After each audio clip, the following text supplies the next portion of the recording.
بسم اللہ الرحمن الرحیم۔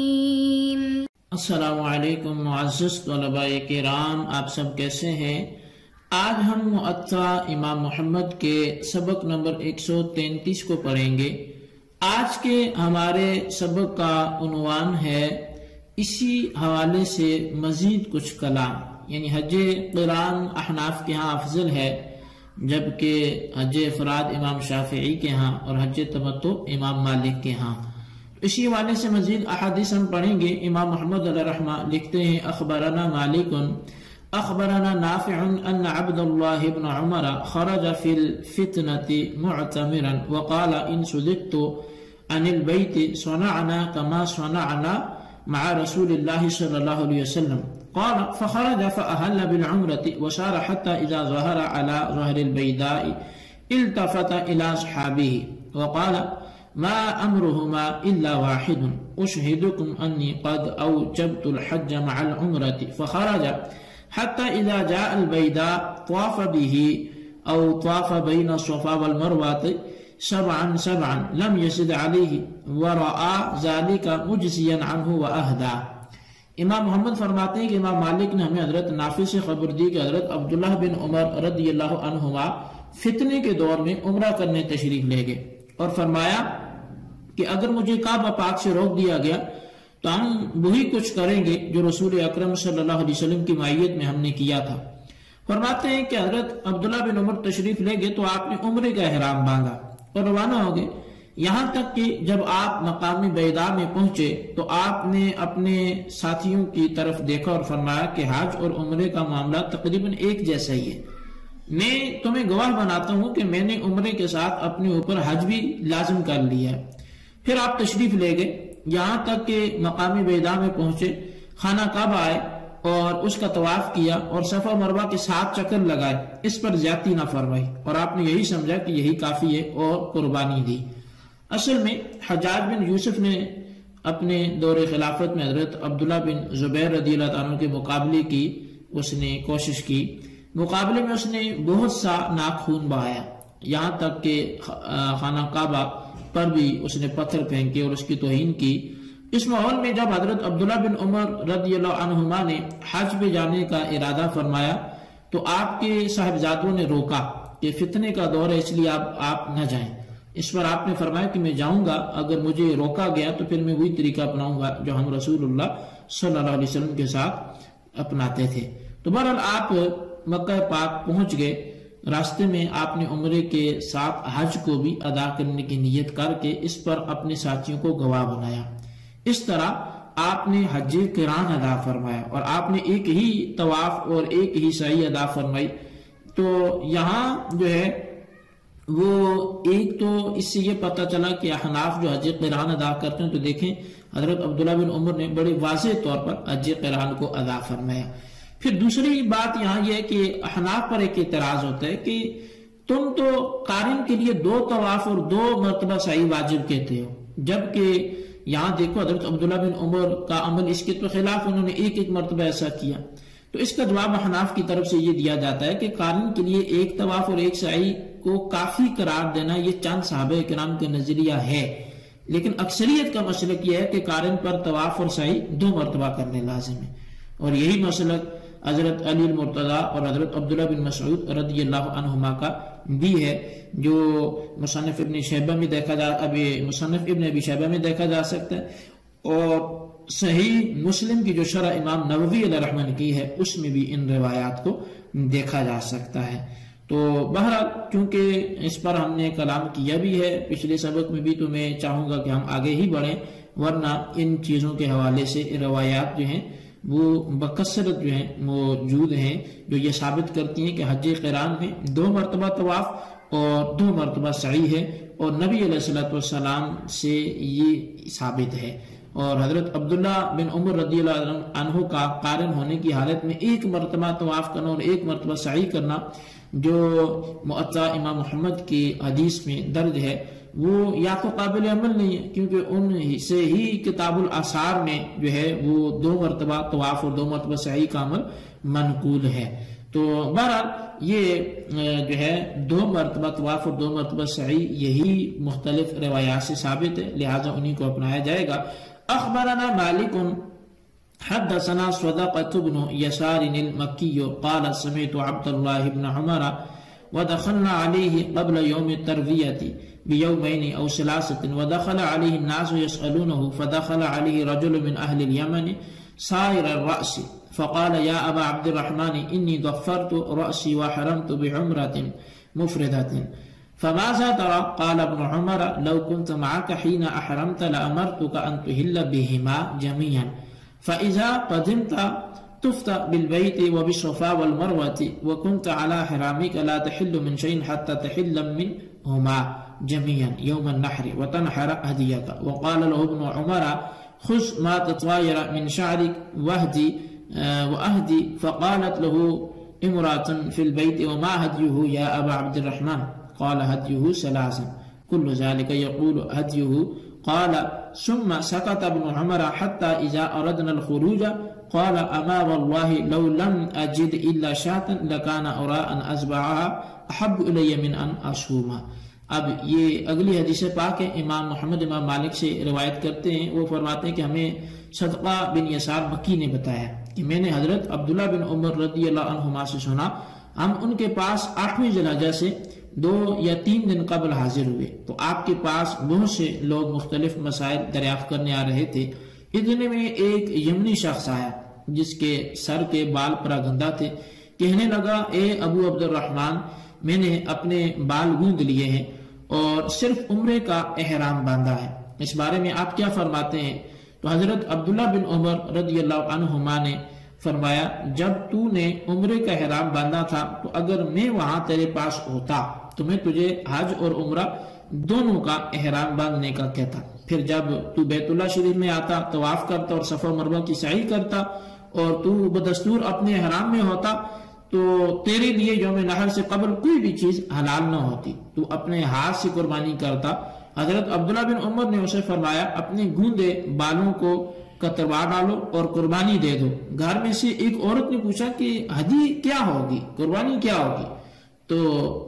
آپ نے فرمایا کہ اس کی قربانی، عورت نے 3 مرتبہ یہ پوچھا تو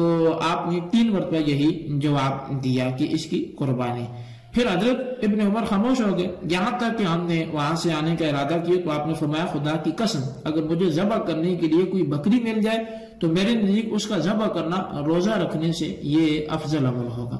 قال محمد وبهذا ناخذ القران افضل، یہی وجہ ہے امام محمد فرماتے کہ ہم یہ نظریہ رکھتے ہیں کہ قران افضل ہے، کما قال عبداللہ بن عمر، جیسے کہ حضرت عبداللہ بن عمر رضی اللہ عنہ نے بھی یہی فرمایا۔ فإذا كانت العمرة وقد حضر الحج فطاف لها وسعى فليقصر ثم يحرم بالحج، فإذا كان يوم النحر حلق وشاة تجزيه كما قال عبد الله بن عمر وهو قول أبي حنيفة رحمة الله عليه والعامة من فقهائنا۔ تو اب فرمایا پھر جب عمرے کا احرام باندھ کر تمتع کا ارادہ کرے تو طواف اور سعی کر کے بال کتروائے، پھر حج کے لیے نئے سرے سے احرام باندھے،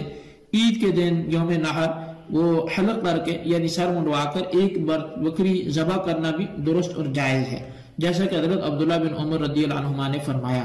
یہی امام اعظم کا بھی مسلک اور یہی عام فقہائے کرام کا بھی مسلک ہے۔ اچھا، اب اس روایت میں قران افضل ہونے کا ذکر ہے اور اس کے ساتھ ساتھ حج تمتع کا بھی طریقہ بتلایا گیا۔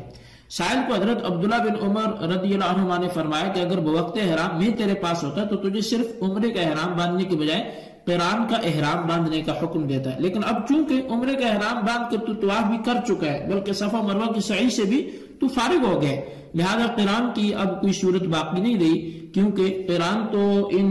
دونوں باتوں سے قبل احرام باندھنے کی صورت میں ہو سکتا ہے۔ اب عمرے سے فارغ ہو جا اور اپنے سر کے بال اتار کر احرام کھول دے، اس کے بعد دوبارہ حج کا احرام باندھ کر حج تمتع کر لے، جس کے آخر میں تجھے قربانی دینا پڑے گی۔ تو آپ نے جب قربانی دینے کو اسے حکم دیا تو یقیناً حج تمتع کرنے پر آمادہ کیا ہوگا، ورنہ صرف عمرہ کرنے والے کو تو قربانی نہیں کرنا پڑتی۔ اس سے حج تمتع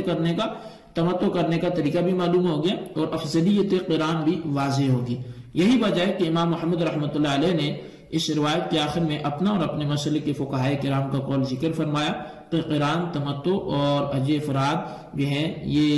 3 حجوں میں سے قران جو ہے یہ دوسرے دور سے افضل ہے۔ اچھا، اگلی حدیث پاک ہے جی، اخبرنا مالک اخبرنا ابن شهاب ان محمد بن عبد الله بن نوفل بن الحارث بن عبد المطلب حدثنا انه سمع سعد بن ابي وقاص والضحاك بن قيس عام حجة معاوية بن ابي سفيان وهما يذكران التمتع بالعمرة الى الحج، فقال الضحاك بن قيس لا يصنع ذلك إلا من جهل أمر الله تعالى، فقال سعد بن أبي وقاص بئس ما قلت قد صنعها رسول الله وصنعنا معه۔ امام محمد فرماتے ہیں ہمیں امام مالک نے خبر دی، اور وہ کہتے ہیں ہمیں ابن شہاب نے بتایا کہ محمد بن عبداللہ بن نوفل بن حارث بن عبد المطلب نے ہم سے بیان کیا، انہوں نے سعد بن ابی وقاص اور ضحاک بن قیس سے حضرت امیر معاویہ رضی اللہ عنہ کے حج کرنے کے دوران باہمی گفتگو جو ہے وہ سنی۔ وہ یہ مذاکرہ کر رہے تھے کہ تمتع یعنی جو ہے یہ کیا ہے، تو حضرت ضحاک نے کہا کہ قران یعنی یہ تمتع سے مراد یہاں قران ہے کہ قران وہی کرتا ہے جو اللہ تعالیٰ کے حکم سے بے خبر ہو۔ اس پر حضرت سعد بن ابی وقاص نے کہا کہ تم نے بہت بری بات کی، کیونکہ نبی علیہ السلام نے جو ہے وہ قرآن کیا ہے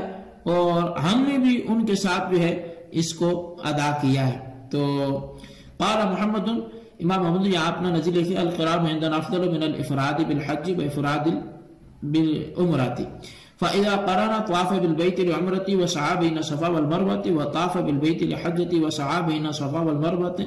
طوافان وسعيان احب الینا من طواف واحد وسعی، ثبت ذلك بما جاء عن علی بن ابی طالب رضی اللہ عنہ انه امر القارن بطوافین وسعیین وبه ناخذ وهو قول ابی حنیفہ رحمۃ اللہ علیہ والعامة من فقہائنا۔